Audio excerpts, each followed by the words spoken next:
ઈશુદાન ગઢવી અને દેવાયત ખવડનો એક video social મીડિયાની અંદર ખૂબ ચર્ચાનો વિષય બન્યો હતો.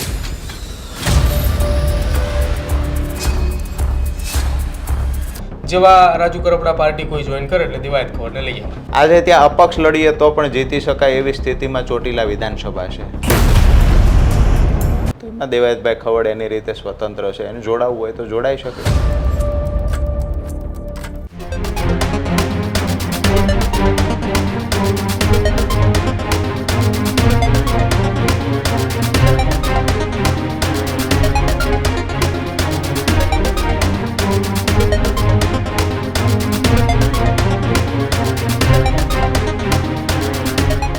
એક સવાલ હવે તમને પૂછવો છે. અહીંયા તમે બિન રાજકીય સંગઠનની વાત કરી, સંગઠન લઈને નીકળવાની વાત કરી.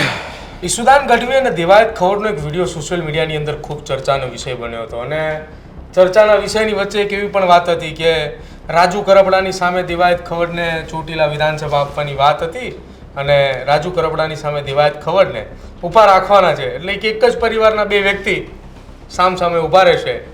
રાજુ કરપડા જ્યાં સુધી કોઈ પાર્ટીમાં ન જોડાય ત્યાં સુધી દેવાયત ખવડને હોલ્ડ ઉપર રાખવાના. જેવા રાજુ કરપડા પાર્ટી કોઈ જોઈન કરે એટલે દેવાયત ખવડને લઈ આવે. દેવાયત ખવડને જ્યારે પણ કોઈ પાર્ટી જોઈન કરવી હોય તો સ્વાભાવિક છે કે એને મને પૂછવાનું નથી હોતું.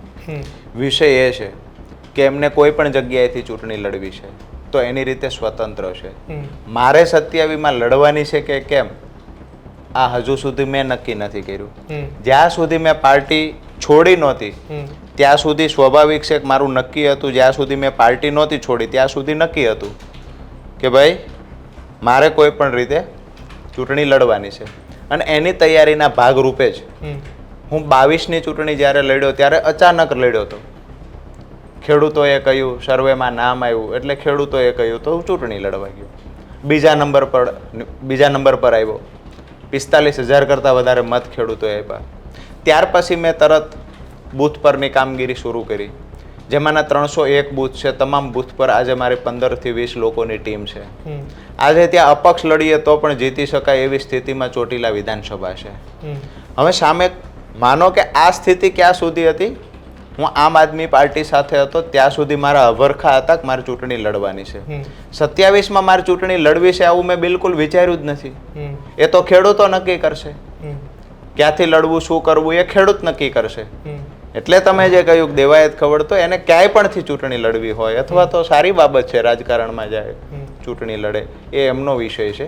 પણ મને એવું લાગે છે ક્યાંક ને ક્યાંક આ જે મુલાકાતના વિડીયો ફરે છે એ જે આશયથી મુલાકાત થઈ હોય, ઔપચારિક મુલાકાત હોય, ઈશુદાનભાઈ પણ માની શકાય કે ડાયરાના શોખીન છે તો મળવાનું થયું હોય અને તમે જે વાત કરી એ મુજબ કાંઈ હોય તો મને રાજીપો થશે. એટલે રાજીપો એટલા માટે હું વાત કરી રહ્યો છું કે અમારા મતે ખાલી એક વિડીયો સોશિયલ મીડિયાની અંદર ચર્ચાની અંદર હતો. દેવાયતભાઈના મામા અને તમારા કાકા રામકુભાઈ આખી માહિતી આપી હતી ન્યૂઝરૂમમાં લાઈવ દરમિયાન કે 40 મિનિટ સુધી બંધ બારણે એક જગ્યાએ ચા પાણી પીવાય છે, નાસ્તો કરાય છે.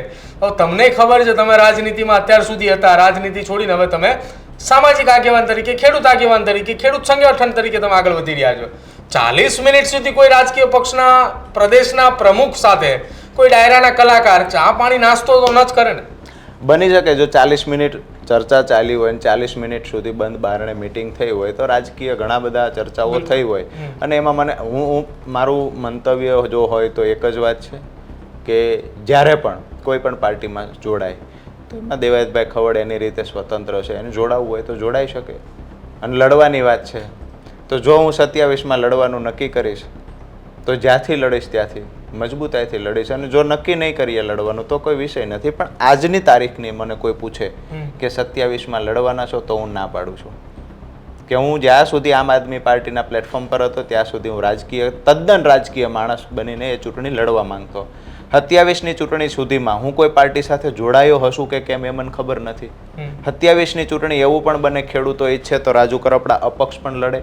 એવું પણ બને કે સૌરાષ્ટ્રમાં ખેડૂતોને રાજુ કરપડા લડાવે, રાજુ કરપડા પોતે ન લડે. એટલે 27 માટેની હાલ કોઈ જાહેરાત નથી. 27 માટેની મારા માટે કોઈ ચર્ચા નથી. દેવાયત ખવડનો પ્રશ્ન છે ત્યાં સુધી એને પૂછાય.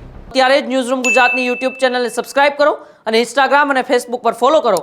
અપડેટ રહો, સત્યની સાથે રહો.